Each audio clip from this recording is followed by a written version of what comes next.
Hello, friends. Welcome back. Today, I'm talking about a pretty painful topic. I'm talking about pathological loneliness. Now, loneliness itself is challenging, it's hard, it is encompassing so many people for so many different reasons, but I'm not even going to touch on normal loneliness. I want to talk about pathological loneliness, which is so painful.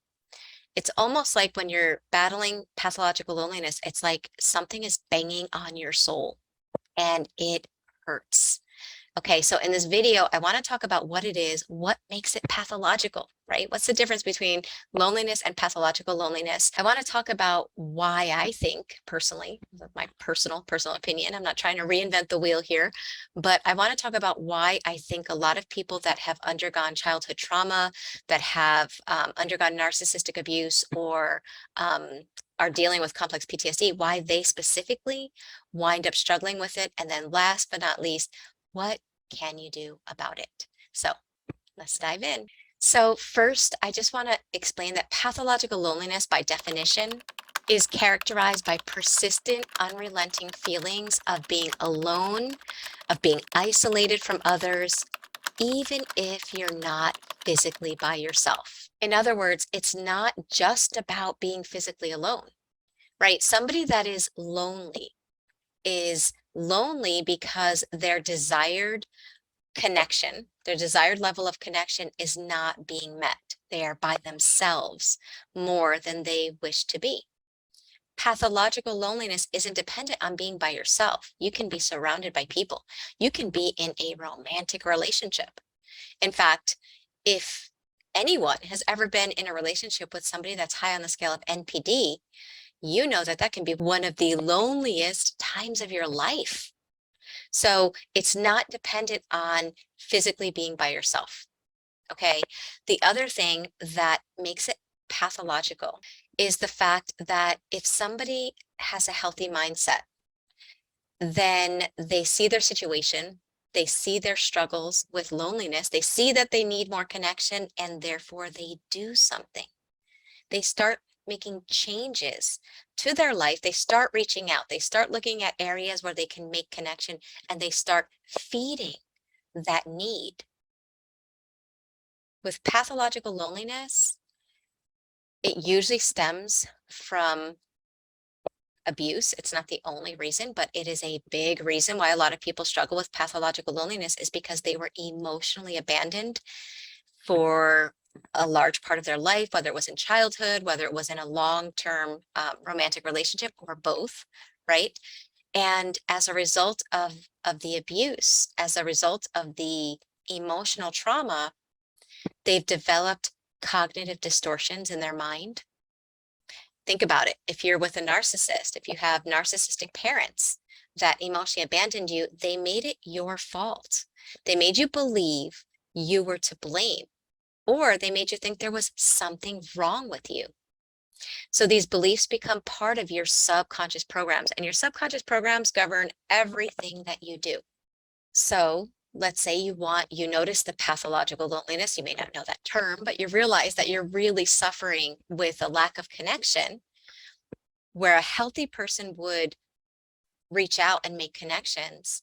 Somebody struggling with pathological loneliness wants to, but their thoughts, their programs, their inner dialogue shuts them down. So things that might be going through their mind are things like, they're going to reject you. If you reach out to them, they're going to know what you really are and they're going to reject you. And then it's going to be even more painful. Let's not do that. Or you're always comparing yourself. Everyone else is up here and you're way down here. So when you think about going around people, you just have this out of balance energy where you're better, I don't matter. And when you start thinking, I don't matter, then it's just too painful to want to be reaching out when that belief is getting kicked on. So what do? You isolate. And so isolation is the nervous system's go-to for pathological loneliness. Now, the problem is now you're in a loop. You're lonely, which is painful. You think about reaching out, those subconscious programs kick on, with the cognitive distortions, they make you feel horrible, so you isolate, but then you feel lonely all over again. And it's a loop. And that's the pathological loneliness, is that you're stuck in this loop, spinning and spinning and spinning, feeling a tremendous amount of pain and feeling like you just can't break out of the loop. So, in my opinion, what causes a person to get to this place is the fact that, obviously, like I mentioned, if you were emotionally abandoned, especially in childhood, an emotional abandonment can be, it can be extremely overt, where a person is not only abandoning you by not being there for you, but also abusing you. But it can also be subtle. It can also be a parent that makes a child feel like their feelings don't matter, or that their feelings are bad. If a child is crying or scared or sad, and the parent's like, give me a break. Why would you do that? Why are you causing a problem? You're always such a problem. Can't you just be happy? Can't you just this or that? Can't you just be anything but what you are? Is what they're implying. Well, that's emotional abandonment. That's teaching the child your emotions are dangerous, they cause pain, and they're not safe. That's painful in and of itself. But what happens is, as an adult, because you never had a parent that mirrored your emotions, mirroring would sound like, okay, I see you're scared. I understand why you're scared. Don't worry, come sit by me. I'm here for you. You're not alone. So you're identifying the emotion, you're normalizing it, and you're supporting it, right? That's what a healthy parent should do. When a child gets that, then they know how to support themselves as adults. When a child doesn't get that, guess what they do to their own feelings when they are adults? They'll feel something. They'll feel scared, fear. And instead of supporting themselves, they'll say something like, you're so stupid. I can't believe you feel that. I hate you. This is why, no one likes you. This is why this happens to you. You're so pathetic. And they have now internalized the emotional abandonment that they experienced in childhood. So they didn't get it from their parent, and now they aren't getting it from themselves.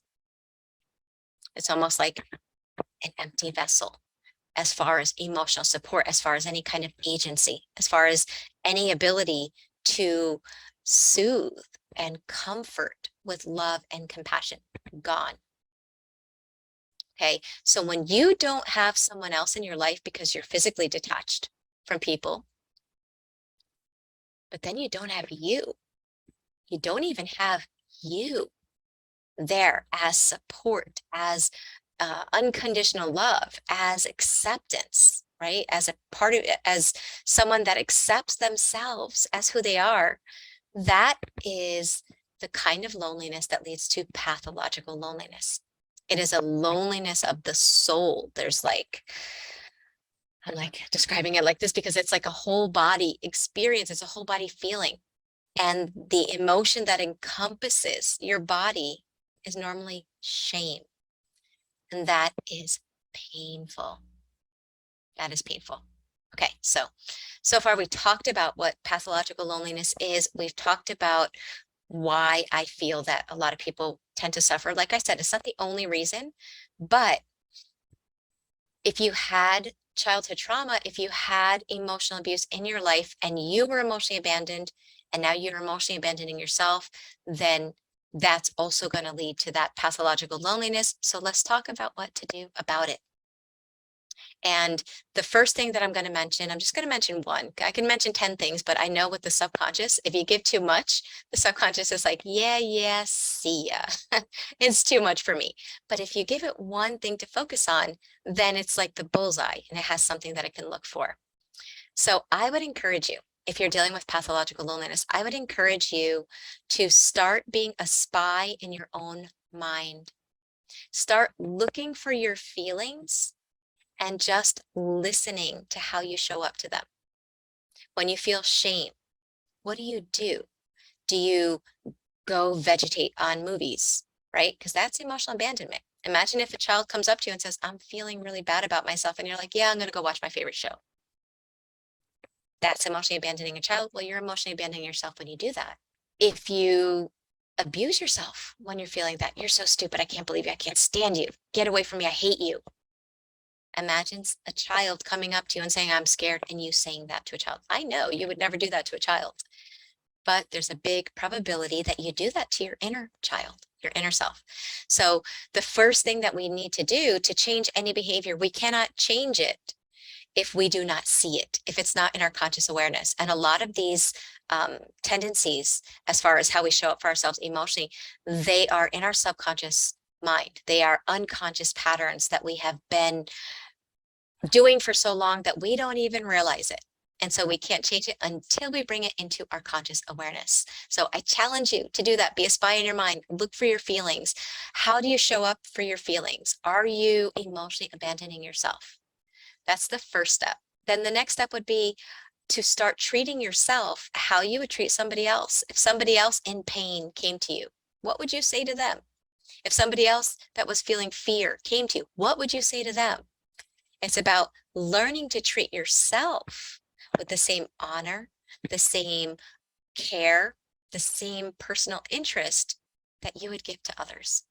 And if you're struggling with this, I want to invite you to the Thriver School of Transformation. This is a monthly membership. We meet live every week on Zoom with an international group of people, and we do the inner work together.